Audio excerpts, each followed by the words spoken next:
You're listening to Mitnik's Monthly Brushstrokes, a podcast on the art of outsmarting, the fun part that sets you apart. I'm Keith Mitnik, author of Don't Eat the Bruises, How to Foil Their Plans to Spoil Your Case. For more information, please visit keithmitnik.com. You need to be winning at the beginning of a case. You can't play catch up if you're the person who's bringing the lawsuit. And that means two things. One is, as best you can, you need to eliminate the worst bruise of all, which is jury bias. I won't be talking about this now. We've talked about that some in the past, and we may talk about it again in the future. But for now, I want to talk about the second step in winning at the beginning, which is you have to deliver a winning statement that assures you that you're not just ahead when you sit down from delivering your opening, but that you're still ahead when the defense sits down from delivering theirs.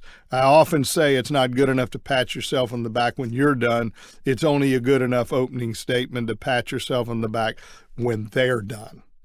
And I want to, before we go into, there's a 3-step process that is a system that will allow you to systematically assure yourself of getting off to that kind of a winning start. And I'm going to talk about that in the next podcast.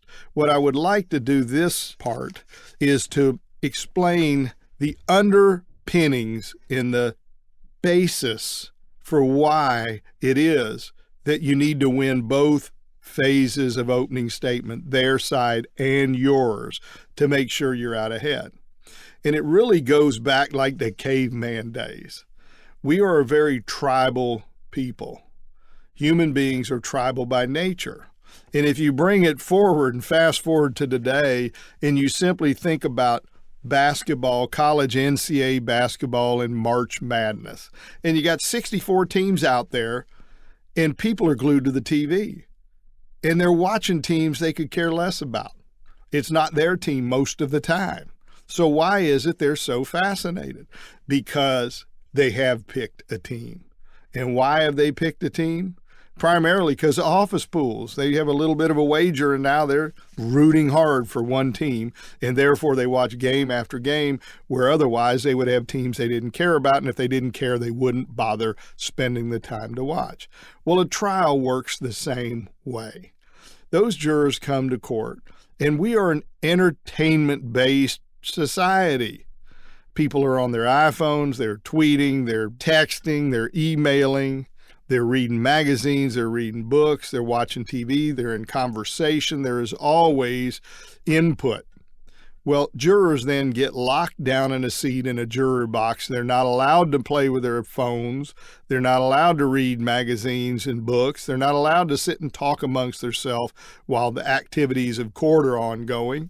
And therefore, what are they going to do watching these proceedings that are taking place with two sides?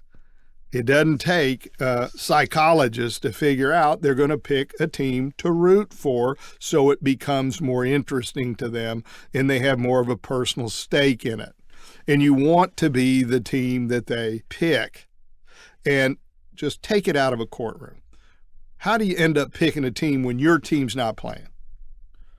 Well, you may say, gosh, I love those cool uniforms like the Oregon Ducks in football, or FSU's got that real cool horse. So it could be something as trivial as, hey, I like their uniforms or their mascot.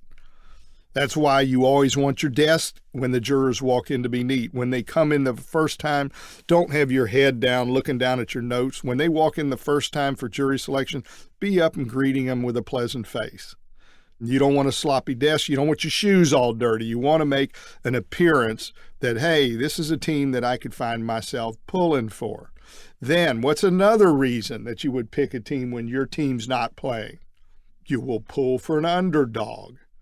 Well, you don't want to let the defense be an underdog by doing things in voir dire like, we always have to go second. They always get to go first. That's why in voir dire, I take that from them and say, listen, they're going to get the last word. When closest in time to deliberation, they're going to be presenting their evidence. Now, we do get the last word one time, which is in rebuttal close, it calls. But the rest of the trial, we're going to put on our evidence at the front end, and they're going to be putting theirs closest in time to deliberation. And can you please keep in mind the fact they get the last word, that you don't let that influence the outcome of the case, and keep our evidence in mind from earlier.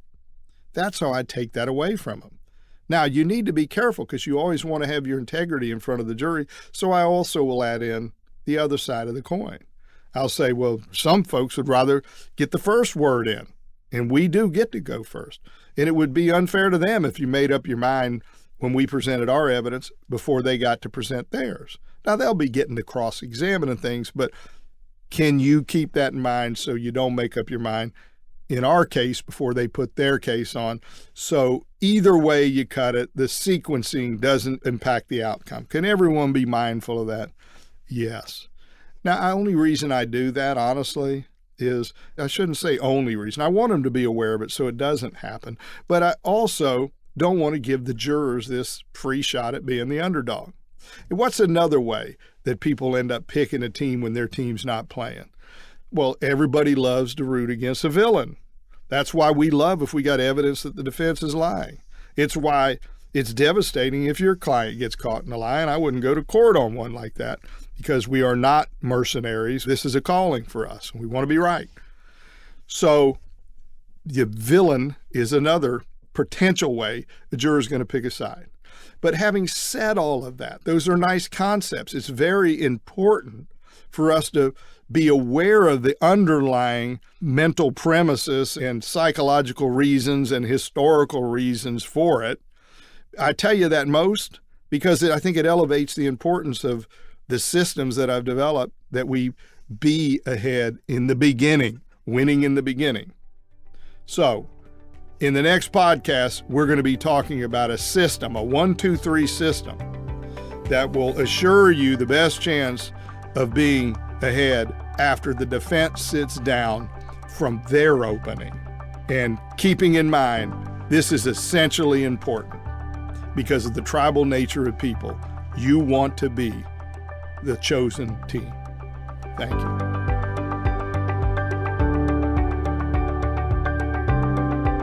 For more information, please visit keithmitnik.com.